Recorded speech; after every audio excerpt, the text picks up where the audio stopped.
നമ്മൾ പോകാറായിട്ടേ ഉള്ളൂ. നമ്മൾ ഓഫീസിൽ പോകാറായിട്ടില്ലല്ലോ, ആയിട്ടല്ലേ ഉള്ളൂ. ഒരു 8 മണിയെങ്കിലും കഴിയാതെ ഇങ്ങനെ പോകും. സർക്കാർ ഓഫീസ് പോലെ 5 മണിക്ക് കൂട്ടാൻ പറ്റും? ഏയ്, അങ്ങനെ പത്രത്തിലല്ല. അത് ചോദിക്കണം.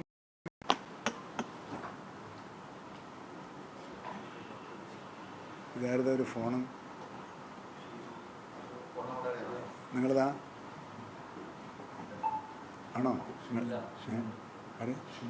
ഷിനു ഇല്ല. ആ,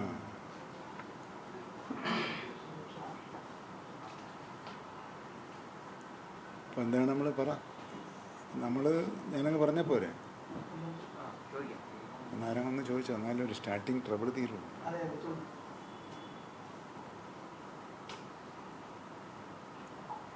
അവരെ വന്നോട്ടെ. അഖിലേ, ആ റിപ്പോർട്ടർ വന്നോന്ന് നോക്ക്.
കാരണം രാവിലെ പോയാലും ഫ്ലൈറ്റിന് പോയാലും വളരെ സന്ധ്യയ്ക്ക് എത്തും. അപ്പോൾ അതിനുള്ള കാര്യം നമുക്ക് അവിടെ നിന്ന് കൊണ്ടുവരാൻ കഴിയുമെന്നാണ് തോന്നുന്നത്. ഉച്ചയോടുകൂടി നമുക്ക് കൊണ്ടുവരാൻ കഴിയും എന്നാണ് ഇപ്പോഴത്തെ ഒരു. ഇനി DNA നടത്തിയേ കൊണ്ടുള്ളൂ. പോസ്റ്റ്മോർട്ടമൊക്കെ എത്തിയായിരുന്നായിരിക്കും. അവിടെ എന്തിനാ കോഴിക്കോട് അത് പോവില്ല. അത് പോകും. ആസിഫ് നാളെ എപ്പോഴാണ് നമ്മൾ കോഴിക്കോട്ടെത്തുമ്പോൾ? മറ്റന്നാൾ രാവിലെ 20 നാളെ വ്യാഴം. ഇപ്പോഴത്തേക്ക് അത്രയേ എത്തുള്ളൂ. വെള്ളിയാഴ്ച രാവിലെ. വെള്ളിയാഴ്ച പോകും. അല്ല, ഞാൻ അവരോടൊക്കെ സംസാരിച്ചു. വീട്ടുകാരോടൊക്കെ ഇരിക്കുമ്പോൾ അമ്മയോട് സംസാരിച്ചു. അതൊക്കെ കഴിഞ്ഞു.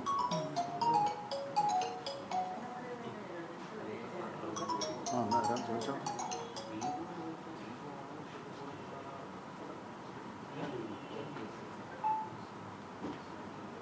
ഇവിടുന്ന് രാവിലെ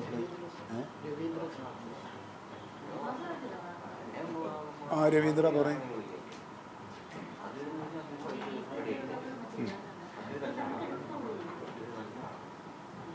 അപ്പോൾ എന്ത് ചെയ്യും?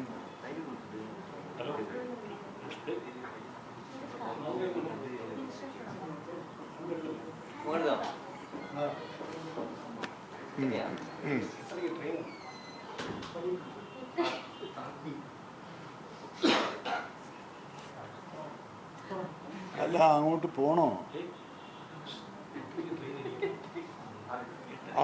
ഇനി അവരത് പ്രതീക്ഷിക്കുന്നുണ്ടെന്ന് തോന്നുന്നില്ല. പിന്നെ വാർത്തയാന്ന് മാത്രം.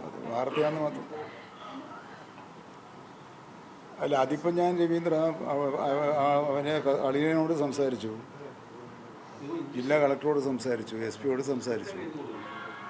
അപ്പോൾ നമ്മുടെ ജില്ലാ കളക്ടർ അയാളെ വിളിച്ചു കഴിഞ്ഞാൽ, അവർ സ്ത്രീയാണ്, അവരെ വിളിച്ചിരുന്നു, ഏർപ്പാട് ചെയ്യാൻ പറഞ്ഞു. തോട്ടത്തിൽ രവീന്ദ്രൻ വീട്ടിൽ പോയിട്ട് അമ്മയോടും അച്ഛനോടും കാര്യങ്ങൾ പറയുകയും ചെയ്തിട്ടുണ്ട്.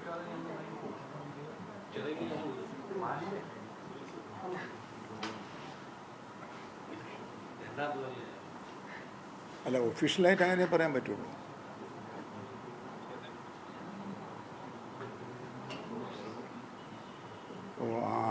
അതിൻ്റെ പ്രോസസ്സ് തീരാൻ അത്രയും സമയം എടുക്കുമല്ലേ? അത് ഞാൻ മറന്നുപോയത്. എനിക്കറിയായിരുന്നത്. കാരണം വയനാട്ടിൽ അങ്ങനെയായിരുന്നല്ലോ. ആയിക്കോട്ടെ, പിന്നെ ബാക്കി നമുക്ക് ആലോചിക്കാൻ സമയമുണ്ടല്ലോ.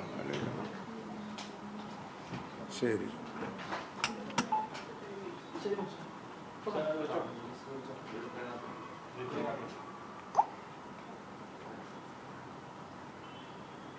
മാസങ്ങളുടെ കാത്തൊരുക്കിനൊടുവിൽ നമുക്ക് ശിരൂർ ദൗത്യം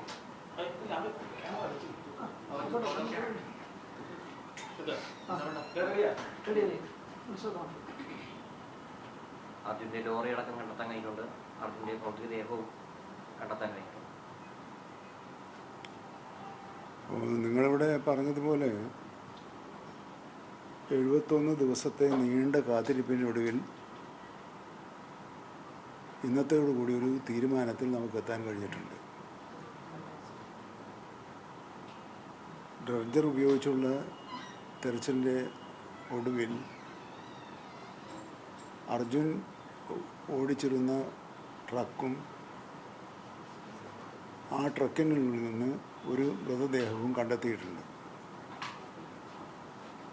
ഇപ്പോൾ അവിടെ നടക്കുന്നത് ട്രക്ക് കരയിലെത്തിക്കാനുള്ള പ്രവർത്തനങ്ങളാണ്. അത് കുറേ ദുഷ്കരമായ ഒരു പ്രവൃത്തിയായിട്ടാണ് ഇപ്പോൾ അനുഭവപ്പെട്ടുകൊണ്ടിരിക്കുന്നത്. എന്നാലും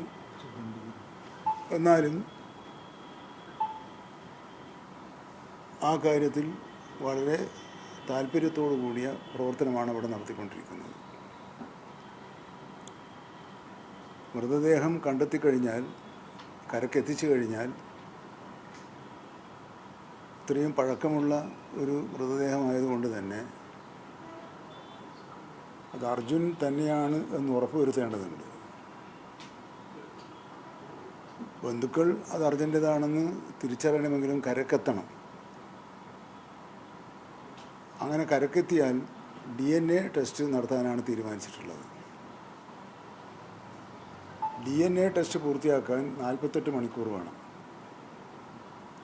അതതിൻ്റെ പ്രോസസ്സ് അങ്ങനെയാണ്. അത് നേരത്തെയാക്കാനും കൂട്ടാനും നമുക്ക് കഴിയില്ല. കാരണം അതിനൊരു പീരീഡ് ഉണ്ട്, അതിൻ്റെ പ്രോസസ്സ് പൂർത്തിയാകാനുള്ള പീരീഡ്. ആ നടപടികൾ സ്വീകരിക്കുന്നതിന് അംഗീകരിക്കാൻ അർജുൻ്റെ സഹോദരി ഭർത്താവ് അവിടെ അതിന് അനുകൂലമായ നിലപാടാണ് എടുത്തിട്ടുള്ളത്. ഞാൻ അദ്ദേഹത്തോട് സംസാരിച്ചിരുന്നു. പിന്നീടുള്ളത് മൃതദേഹം നാട്ടിലെത്തിക്കണം. മൃതദേഹം നാട്ടിലെത്തിക്കുന്നതിൻ്റെ ഉത്തരവാദിത്വം സംസ്ഥാന സർക്കാർ വഹിക്കുമെന്നാണ് ഇപ്പോൾ തീരുമാനിച്ചിട്ടുള്ളത്. ഈ തീരുമാനം ബന്ധുക്കളെയും ഉത്തരവാദപ്പെട്ടവരെ അറിയിക്കാൻ എന്നോട് ബഹുമാനപ്പെട്ട മുഖ്യമന്ത്രി നിർദ്ദേശിച്ചതിൻ്റെ അടിസ്ഥാനത്തിൽ സഹോദരി ഭർത്താവിനോടും അമ്മയോടും അച്ഛനോടും ഈ കാര്യങ്ങൾ സംസാരിച്ചിട്ടുണ്ട്. എന്ന് മാത്രമല്ല, അതിൻ്റെ ചുമതലയായി കോഴിക്കോട് ജില്ലാ കളക്ടറെ ഏർപ്പെടുത്തിയിട്ടുണ്ട്. കോഴിക്കോട് ജില്ലാ കളക്ടർ കാർവാർ കളക്ടറുമായി ബന്ധപ്പെട്ട് ഇതിനകം തന്നെ ആ കാര്യത്തിൽ വ്യക്തത വരുത്തിയിട്ടുമുണ്ട്. ഇതാണ് ഇതുവരെയുള്ള പ്രവർത്തനത്തിൻ്റെ ഭാഗമായി എനിക്കറിയാൻ കഴിഞ്ഞിട്ടുള്ളത്. പക്ഷേ ഇത്രയും ദീർഘനാൾ നീണ്ടുനിന്ന ഒരു തിരച്ചിൽ പ്രക്രിയ മറ്റെവിടെയെങ്കിലും നടന്നിട്ടുണ്ടോ, എപ്പോഴെങ്കിലും നടന്നിട്ടുണ്ടോ എന്ന് നമ്മുടെ ഓർമ്മയിലൊന്നുമില്ല, അറിവിലുമില്ല. ആദ്യ ദിവസങ്ങളിൽ ഒരു ഉദാസീനതയുണ്ടായി എന്ന് മാധ്യമങ്ങൾ റിപ്പോർട്ട് ചെയ്തിരുന്നെങ്കിലും തുടർന്നുള്ള ദിവസങ്ങളിൽ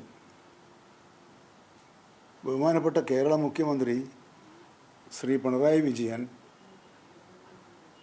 ബഹുമാനപ്പെട്ട കർണാടക മുഖ്യമന്ത്രി സിദ്ധരാമയ്യയുമായി സംസാരിച്ചതിൻ്റെ അടിസ്ഥാനത്തിൽ ഊർജിതമായ തെരച്ചിൽ ശ്രമങ്ങൾ നടത്തുകയുണ്ടായി. വലിയ പ്രതികൂലമായ സാഹചര്യത്തിലാണ് അവർ ആ കാര്യങ്ങളൊക്കെ നിർവഹിച്ചത്. അതുകൊണ്ട് തന്നെ പല ഘട്ടങ്ങളിൽ തെരച്ചിൽ നടപടി നിർത്തിവെക്കേണ്ടതായി വന്നിട്ടുണ്ട്. എല്ലാ ഉപകരണങ്ങളും പരീക്ഷിച്ചതിന് ശേഷം ഏറ്റവും ഒടുവിലാണ് ഡ്രഡ്ജർ കൊണ്ടുവന്ന് മണ്ണ് നീക്കുന്ന പ്രക്രിയ നടത്തണമെന്ന് തീരുമാനിച്ചത്. ആ നദിയിൽ ഉപയോഗിക്കാൻ പറ്റിയ വിധത്തിലുള്ള ഡ്രഡ്ജർ കർണാടക സർക്കാരിൻ്റെയോ കേരള സർക്കാരിൻ്റെയോ കയ്യിലില്ലായിരുന്നു. ഗോവയിൽ നിന്നാണ് ആ ഡ്രഡ്ജർ ഷിരൂരിലേക്ക് എത്തിച്ചത്. ആ കാര്യത്തിൽ കാർവാർ MLA വഹിച്ച പങ്ക് വളരെ വലുതാണ്, അഭിനന്ദനാർഹമാണ്. ഇപ്പോൾ ഇതിന് ഒരു പ്രേരണയായി പ്രവർത്തിച്ച മാധ്യമങ്ങളെ ഞാൻ ഇപ്പോൾ വിസ്മരിക്കുന്നില്ല. സമൂഹത്തിൻ്റെ ശ്രദ്ധയിൽ ഈ കാര്യം കൊണ്ടുവന്ന് എത്തിച്ചത് മാധ്യമങ്ങളാണ്. അവർ നല്ല പ്രവൃത്തിയാണ് ചെയ്തിട്ടുള്ളത്. ഞാനും പൊതുമരാമത്ത് വകുപ്പ് മന്ത്രി മുഹമ്മദ് റിയാസും കണ്ണൂരിൽ നിന്നുള്ള കല്യാശ്ശേരിയിലെ MLA വിജിലും സച്ചിൻ ദേവും ലിൻഡോയും ഉൾപ്പെടെയുള്ള MLA മാർ, രാജഗോപാലൻ ഉൾപ്പെടെയുള്ള MLA മാർ അവിടെ ഉണ്ടായിരുന്നു. മഞ്ചേശ്വരം MLA-യും അവിടെ ആദ്യം മുതൽ തന്നെ ഉണ്ടായിരുന്നു. നേരത്തെ ഞാൻ പറഞ്ഞു, കാർവാർ MLA വളരെ താല്പര്യത്തോടുകൂടി എല്ലാ ദിവസവും എല്ലാ കാര്യങ്ങളൊക്കെയും ഉത്തരവാദിത്വം സ്വയം ഏറ്റെടുത്തുകൊണ്ട് നിർവഹിക്കുകയും ചെയ്തിട്ടുണ്ട്. ഈ ഘട്ടത്തിൽ കേരളത്തിലെ ജനങ്ങൾക്ക് വേണ്ടി കർണാടക സർക്കാരിനോടും ജില്ലാ ഭരണകൂടത്തോടും ജില്ലാ പോലീസ് സംവിധാനത്തോടും നേവി, ആർമി തുടങ്ങിയിട്ടുള്ള സേനാ ഘടകങ്ങളോടും മറ്റ് പൊതുപ്രവർത്തകരോടും മലയാളികൾക്കുള്ള നന്ദി രേഖപ്പെടുത്താൻ ഈ സന്ദർഭം ഞാൻ ഉപയോഗപ്പെടുത്തുകയാണ്. അർജുൻ്റെ കുടുംബം ആഗ്രഹിച്ചത് നമുക്കെല്ലാം അറിയുന്നത് പോലെ ജീവനോടെ അർജുനെ തിരിച്ചു കിട്ടണമെന്നായിരുന്നു. പക്ഷേ എനിക്ക് തോന്നുന്നത് ഇപ്പോൾ അവർ യാഥാർത്ഥ്യവുമായി പൊരുത്തപ്പെട്ട് കഴിഞ്ഞിട്ടുണ്ട് എന്നാണ്. എത്ര പൊരുത്തപ്പെട്ടാലും മകൻ നഷ്ടപ്പെട്ട ദുഃഖം അമ്മക്കും അച്ഛനും, ഭർത്താവ് നഷ്ടപ്പെട്ട വേദന ഭാര്യയ്ക്കും ഉണ്ടാകുമെന്ന കാര്യം ഉറപ്പാണ്. ഇനി നമുക്ക് ഒരു കാര്യം അവരെ അറിയിക്കാനുള്ളത്, അങ്ങനെയൊരു പ്രശ്നം നിങ്ങൾക്കുണ്ടായപ്പോൾ ഈ നാട് മുഴുവൻ നിങ്ങളോടൊപ്പമായിരുന്നു. നാളെയും നാട് നിങ്ങളോടൊപ്പം ഉണ്ടാകും. ആ ആത്മവിശ്വാസത്തോടുകൂടി ദുഃഖത്തെ അതിജീവിക്കാൻ നിങ്ങൾക്ക് കഴിയട്ടെ എന്ന് ഞാൻ ആശംസിക്കുകയും ചെയ്യുന്നു.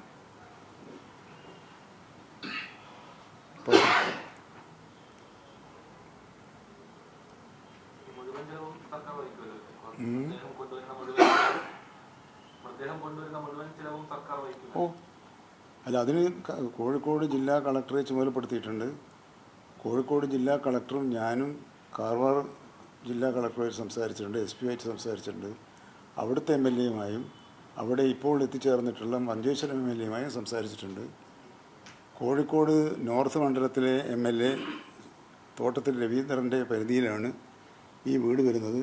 അദ്ദേഹം കുറച്ച് നേരത്തെ വീട്ടിൽ സന്ദർശിച്ച് അവിടെയുള്ള അമ്മയോടും മറ്റുള്ളവരോടും ഈ വിവരം അറിയിക്കുകയും ചെയ്തിട്ടുണ്ട്.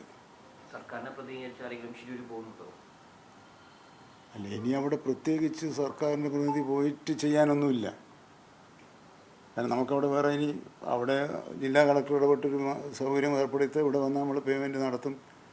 അപ്പോൾ അതിനുമല്ല. എന്നാൽ അതേസമയത്ത് നാട്ടിലെത്തുമ്പോൾ അവിടെയുള്ള MLA-മാരും ആ പ്രദേശത്തുള്ള മന്ത്രിമാരും ഒക്കെ അവിടെ പോകുന്നത് സ്വാഭാവികമായ നടപടിയാണ്. അതൊക്കെ ഉണ്ടാവും. മറ്റൊന്ന്, ഇപ്പം നാളെ ഇവിടുന്ന് പോയാൽ തന്നെ നാളെ രാത്രിയാണ് അവിടെ എത്തുക. അങ്ങനെ പോകാം. പിന്നെ അങ്ങനെ എന്തെങ്കിലും ആശയക്കുഴപ്പമോ പ്രശ്നമോ ഉണ്ടെങ്കിൽ പോയാൽ മതിയല്ലോ. അങ്ങനെ ഒരു ആശയക്കുഴപ്പം ഇപ്പോൾ അവിടെയില്ല. എല്ലാവരും കാര്യങ്ങൾ പരസ്പരം ചർച്ച ചെയ്താണ് നിൽക്കുന്നത്. ഞാൻ പറഞ്ഞല്ലോ, ആദ്യത്തെ 2 ദിവസം ഒരു പോരായ്മ വന്നപ്പോഴാണ് ഞങ്ങളവിടെ പോയത്. നിരന്തരമായ ചർച്ചകളിലൂടെ നല്ല കോർഡിനേറ്റ് ചെയ്ത പ്രവർത്തനങ്ങൾ നമുക്ക് നടത്താൻ കഴിഞ്ഞിട്ടുണ്ട്. ഇപ്പോൾ നല്ല ഐക്യത്തോടുകൂടി പരസ്പര ധാരണയോടുകൂടിയുള്ള പ്രവർത്തനങ്ങളാണ് നമ്മൾ നടത്തുന്നത്. ഞങ്ങൾ പോകേണ്ടത് അതിനാണല്ലോ. എന്തെങ്കിലും പ്രവർത്തനം നടത്തുന്നതിൽ അമാന്തമോ കാര്യക്ഷമത കുറവോ ഒക്കെ ഉണ്ടാകുമ്പോഴാണല്ലോ നമ്മളും കൂടെ പോയി നമ്മുടെ നിർദ്ദേശം പറഞ്ഞ് ചർച്ച ചെയ്ത് കണ്ടത്. അപ്പോൾ ആ ഒരു സാഹചര്യം ഇപ്പോൾ അവിടെ ഇല്ല. ഏതാണ്ട് എല്ലാം തീർന്നല്ല. ഇനിയിപ്പോൾ നാട്ടിൽ പോസ്റ്റ്മോർട്ടം നടത്തുക, DNA ടെസ്റ്റ് നടത്തുക, നാട്ടിലെത്തിക്കുക. അല്ലാതെ അവിടെ ഇനിയൊരു വർക്കും ചെയ്യാനില്ലല്ലോ. അതുകൊണ്ട് അങ്ങനെ പോകണമെന്ന് ആലോചിച്ചിട്ടില്ല. പ്രതികൂല കാലാവസ്ഥയ്ക്കപ്പുറം ഈ ദൗത്യം വളരെ ലാഗായി പോയതായിട്ടുണ്ടല്ലോ, അങ്ങനെ എന്തെങ്കിലും ഒരു? ഞാനത് പറഞ്ഞല്ലോ, ആദ്യത്തെ 3-4 ദിവസം അതിൻ്റെ ഗൗരവം ഉൾക്കൊണ്ടുകൊണ്ട് പ്രവർത്തിക്കാൻ അവിടുത്തെ പ്രാദേശിക ഉദ്യോഗസ്ഥന്മാർക്കോ കഴിഞ്ഞിട്ടില്ല എന്നുള്ളത് നിങ്ങളും റിപ്പോർട്ട് ചെയ്തതാണ്. അതിന് ശേഷം ഒരു അമാന്തമൊന്നും ഉണ്ടായതായിട്ട് നമുക്ക് കാണുന്നില്ല.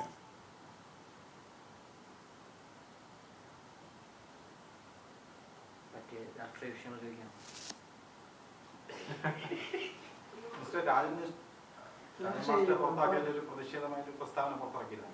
അല്ല, രാജൻ മാഷയുടെ പേരിൽ നടപടി എന്ന് പറയുന്നത് അദ്ദേഹം പരസ്യ പ്രസ്താവന നടത്തി എന്നതിൻ്റെ പേരിലാണ്.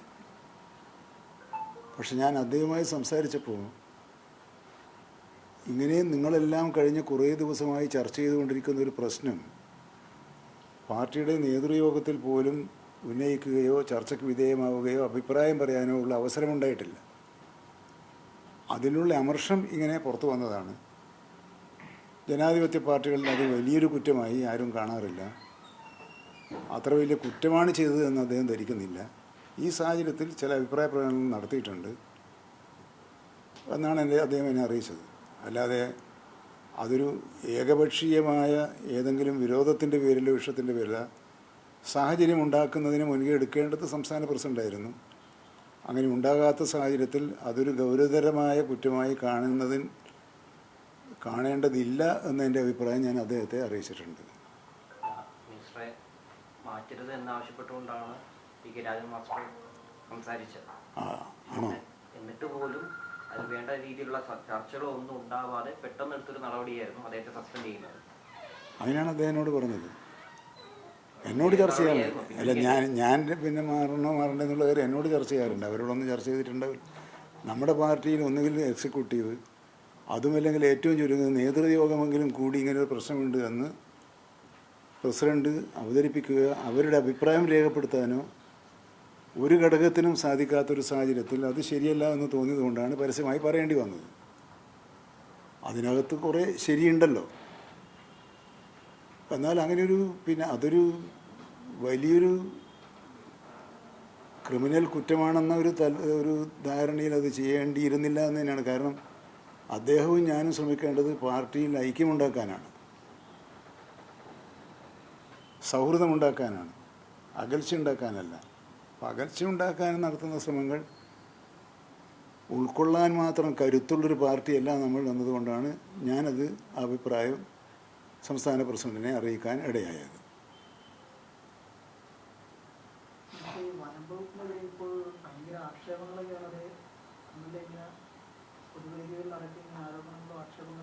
ആര്?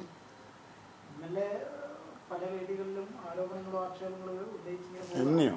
വനംവകുപ്പിന്, മിനിസ്റ്ററല്ല, വനംവകുപ്പിനും ഉദ്യോഗസ്ഥരുടേതായ വീഴ്ചയിലായാൽ പോലും. ആര് പറഞ്ഞു? നമ്മൾ കാണുന്നില്ലേ പൊതുവേദിയിൽ നമ്മൾ കാണുന്നതല്ലേ? ഏത് പൊതുവേദി? കഴിഞ്ഞ ദിവസത്തെ സംഭവം തന്നെ എടുക്കുകയാണെങ്കിൽ മിനിസ്റ്റർ ഉൾപ്പെടെയുള്ള വേദിയിലാണ്. അല്ല, അതൊരു പൊതുവേദിയല്ലേ. പൊതുവേദികളിൽ എന്ന് പറയുമ്പോൾ ഒരുപാടുണ്ട്. ഒരു വേദിയിൽ അവിടുത്തെ MLA ഞാനും കൂടി പങ്കെടുത്ത ഒരു പരിപാടിയിൽ വനം വകുപ്പിൻ്റെ വീഴ്ചകൾ പ്രതിപാദിച്ചിട്ടുണ്ട്. ഉദ്യോഗസ്ഥ തലത്തിലുള്ള വീഴ്ചകൾ മന്ത്രിയുടെ ശ്രദ്ധയിൽപ്പെടുത്താൻ പൊതുവേദിയിൽ വെച്ചും അല്ലാതെയും പറയുന്ന സമ്പ്രദായം നമ്മുടെ നാട്ടിലുണ്ടല്ലോ. അപ്പം അതിൽ ഞാൻ ഉത്കണ്ഠപ്പെടുന്നത് എന്തിനാ? എൻ്റെ ഒരു നിലപാട് അദ്ദേഹം ഉന്നയിച്ചതിൽ വല്ല വസ്തുതയുണ്ടോ എന്ന് പരിശോധിക്കലാണ്. അത് ചെയ്യുമെന്ന് ഞാനപ്പോൾ തന്നെ പറഞ്ഞിട്ടുണ്ട്. പിന്നെ ഒന്ന് അവതരിപ്പിക്കുന്ന രീതിയാണ്. ഭരണകക്ഷിയുടെ ഭാഗമായി പ്രവർത്തിക്കുന്ന ഒരു MLAക്ക് എന്തെല്ലാം പരിമിതികളുണ്ടെന്നും പരിമിതികളില്ലെന്നും അദ്ദേഹം പൂർണ്ണമായും മനസ്സിലാക്കി കഴിഞ്ഞിട്ടില്ല എന്ന് തോന്നുന്ന വിധത്തിലാണ് പ്രസംഗിച്ചത്. അത് അങ്ങനെ തന്നെ വേണമായിരുന്നോ എന്ന് അദ്ദേഹം ആലോചിക്കുക വേണ്ടത്. അതിനെക്കുറിച്ചൊന്നും മറിച്ചൊരു അഭിപ്രായമില്ല. പിന്നെ ഒന്ന് വിമർശിച്ച് എന്നെക്കൊണ്ട് പ്രകോപിതനാക്കി എന്തെങ്കിലുമൊക്കെ പറയിക്കുക എന്ന് പറഞ്ഞാൽ അത് ഞാനവിടെ പറഞ്ഞിട്ടുണ്ട്. അതിന് മാത്രം പക്വത കുറവുള്ള ഒരു പ്രവർത്തകനല്ല ഞാൻ. 10-60 കൊല്ലത്തെ രാഷ്ട്രീയ പ്രവർത്തനം പക്വതയോടുകൂടി കൈകാര്യം ചെയ്യേണ്ട ഒന്നാണ് എന്ന് എന്നെ പഠിപ്പിച്ചിട്ടുണ്ട്. അതിനപ്പുറത്ത് ഞാൻ ആരെന്ത് പ്രകോപനമുണ്ടാക്കിയാലും അത് ഞാൻ അങ്ങനെ തന്നെ കേട്ട്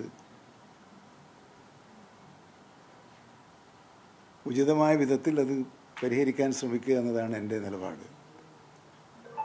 ഞാൻ ഈ കാര്യം ബഹുമാനപ്പെട്ട മുഖ്യമന്ത്രിയുടെ ശ്രദ്ധയിൽപ്പെടുത്തിയിട്ടുണ്ട്. ഇത്രയാണ് ആ വിഷയത്തിലുള്ളത്. ഞാൻ അവിടെ പറഞ്ഞതാണല്ലോ, അദ്ദേഹം പറയുന്ന അതേ ഭാഷയിൽ അതേ ശൈലിയിൽ മറുപടി പറയാൻ പോയാൽ എൻ്റെ അനുഭവ സമ്പത്തും അദ്ദേഹത്തിൻ്റെ പരിചയക്കുറവും തമ്മിൽ എന്താ വ്യത്യാസം? തമ്മിൽ വ്യത്യാസമില്ലല്ലോ. അപ്പോൾ ഒരു വ്യത്യാസമുണ്ടല്ലോ. അദ്ദേഹത്തിന് എന്നേക്കാൾ വളരെ വയസ്സ് കുറവാണ്. നിയമസഭാ പ്രവർത്തനങ്ങളിൽ അദ്ദേഹം എന്നേക്കാൾ വളരെ ജൂനിയറാണ്. അപ്പം അങ്ങനെയുള്ള ഒരാളോട് നമ്മൾ എന്താ പറയുക? അദ്ദേഹം സ്വയം പരിശോധിക്കുക, അങ്ങനെ തന്നെയാണോ വേണ്ടിയിരുന്നത് എന്ന് അദ്ദേഹം ആലോചിക്കുക. തിരുത്താനുണ്ടെങ്കിൽ അദ്ദേഹം തിരുത്താന്നല്ലാതെ ഞാൻ അദ്ദേഹം ചെയ്തത് തെറ്റാണെന്നോ ശരിയാണെന്നോ. പക്ഷേ ഞാൻ പറയുന്നത് ജനപ്രതിനിധികൾക്ക് ഉദ്യോഗസ്ഥന്മാരുടെ വീഴ്ചകൾ മന്ത്രിമാരിരിക്കുന്ന വേദിയിൽ അവതരിപ്പിക്കുന്നതിൽ സാധാരണ നിലയിൽ ഒരു തെറ്റുമില്ല.